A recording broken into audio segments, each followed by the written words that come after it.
Officials say there's now more water in Tulare Lake than in some of the state's reservoirs, but fears have eased of extreme flooding in surrounding communities. There's a forgotten lake west of the Mississippi River that fell out of memory because it dried up.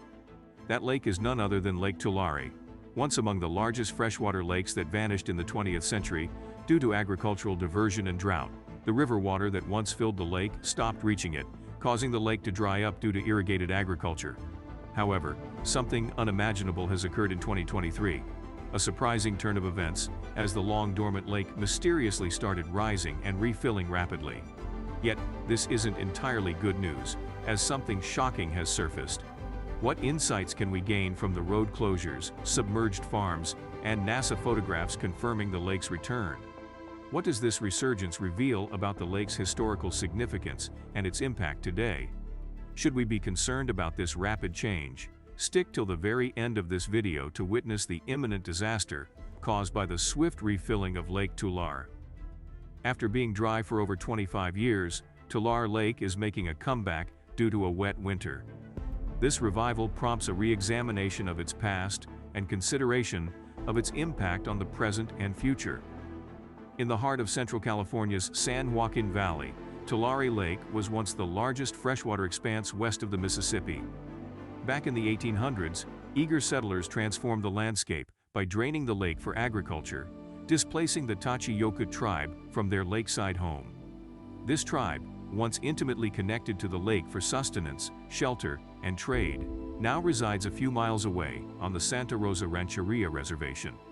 Today, Tulare Lake spans approximately 111,000 acres, a mere fraction of its original sprawling size of nearly 512,000 acres, 800 square miles, with a current depth of 5 to 7 feet. The revitalized lake teems with fish, attracting a vibrant array of birds to its shores. While tribal members celebrated its return with a ceremony, the resurgence of the lake brought about unexpected devastation for certain local families. Historically, Tulare Lake was the largest freshwater lake west of the Mississippi River. Signs of its return include road closures, flooded farms, and NASA photographs. The melting Sierra Nevada snowpack is expected to bring 1 million acre-feet of water to the lake. The lake's history is marked by rapid changes, and a lack of detailed descriptions from its early state complicates understanding. Did you know that, at its peak, Tulare Lake covered 1,800 square miles in the valley, stretching about 60 miles from Summit Lake to Wasco Lost Hills Road? Imagining its sudden reappearance paints a picture where Lemoore and Kettleman City have lakefront property, Alpaugh becomes an island, and Corcoran is submerged. The lake, wide and shallow, faced difficulties in mapping and establishing permanent settlements due to valley winds reshaping the shoreline rapidly.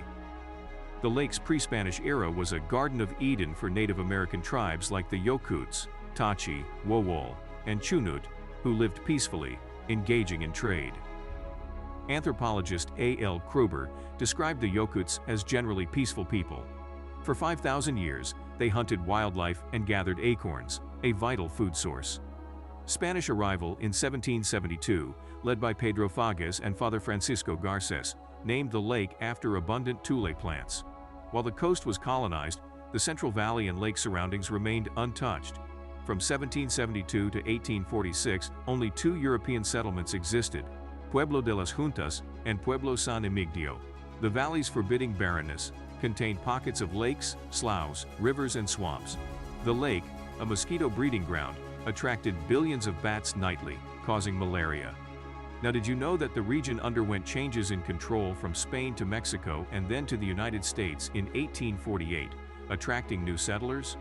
The lake later became a significant fishing hub by the 1870s, with many ships and vessels involved in catching fish and terrapin. Surveyed in 1868, the San Joaquin Valley aimed to connect Tulare Lake to the Bay Area via canals and locks. However, due to water diversion for agriculture, the lake reached an unprecedented low between 1876 and 1881, revealing the area that would become Corcoran. The city was founded in 1905 and later became a farming hub. Efforts to dry up the lake intensified, leading to Corcoran's protection by a levee. Despite interventions and repairs over the years, the levee requires ongoing work due to subsidence caused by overpumping groundwater. Did you know that Corcoran faces challenges like sinking at a rate of 7 inches per year? The lake experienced fluctuations until dams like Pine Flat Dam were constructed in the mid-20th century.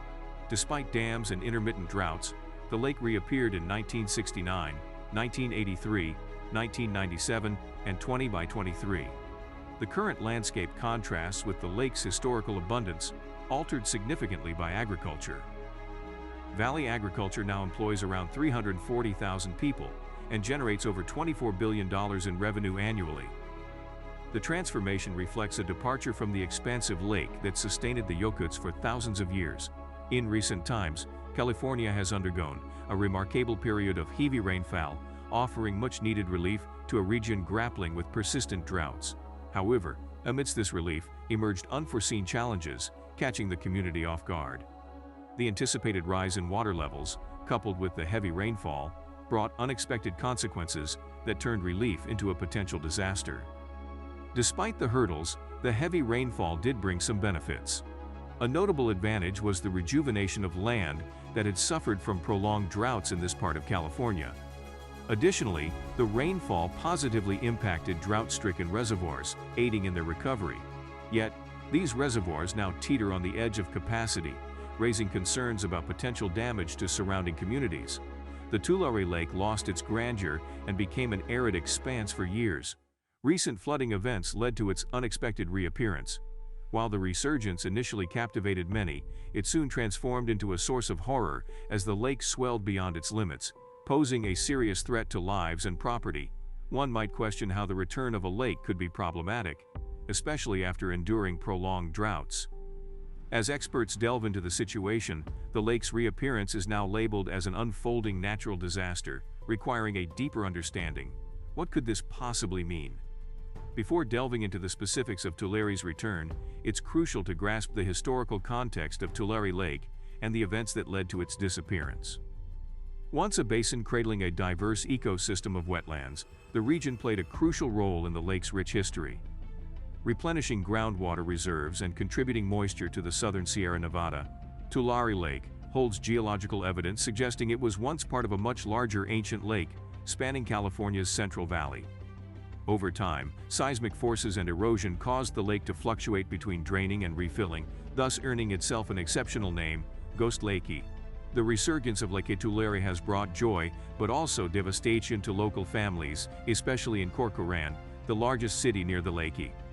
With floods necessitating route closures and threatening smaller cities, two communities, Allensworth and Opa, faced evacuation orders due to the surging waters. Floods forced dairies to relocate cattle, and images captured by satellites showcase the inundation of crop fields. The reemergence of Tulare Lake highlights the long-term effects of groundwater pumping, causing land subsidence by as much as 15 feet in certain areas over the past decade. Despite efforts by California's state water engineers, the lake's expansion persists, impacting the state's agricultural region significantly. The public is strongly advised to avoid Tulare Lake and respect "do not enter" warnings. Despite this, some individuals have chosen risky behaviors, taking daring selfies in the toxic waters or attempting to drive across the lake, leading to rescue missions. Journalists have also embarked on journeys across the lake, from Bakersfield to the San Francisco Bay. The ongoing flooding poses a significant threat to agricultural areas, prompting measures to temporarily divert floodwaters over agricultural land to replenish groundwater resources.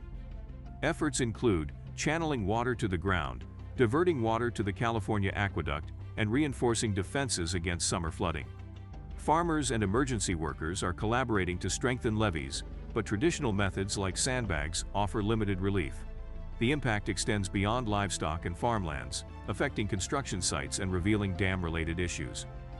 California officials are prepared for a prolonged battle against the floods, but the overwhelming water volume poses a significant challenge, with limited options for removal once it reaches the historic lakebed. The flooding situation in Tulare Basin hinges on evaporation, canal diversion, and pumping. Mitigation efforts are expensive, leaving limited options for low-income residents. The flooding threatens farm workers and rural communities, impacting livelihoods. While the flood is considered minor, a gradual snowmelt is the best hope, emphasizing collective cooperation. Authorities believe Tulare Lake will be a prominent feature for the foreseeable future, settling into its role as a giant prehistoric lake. They believe the water will most likely evaporate in about a year and everything will go back to normal. However, only time will tell the truth.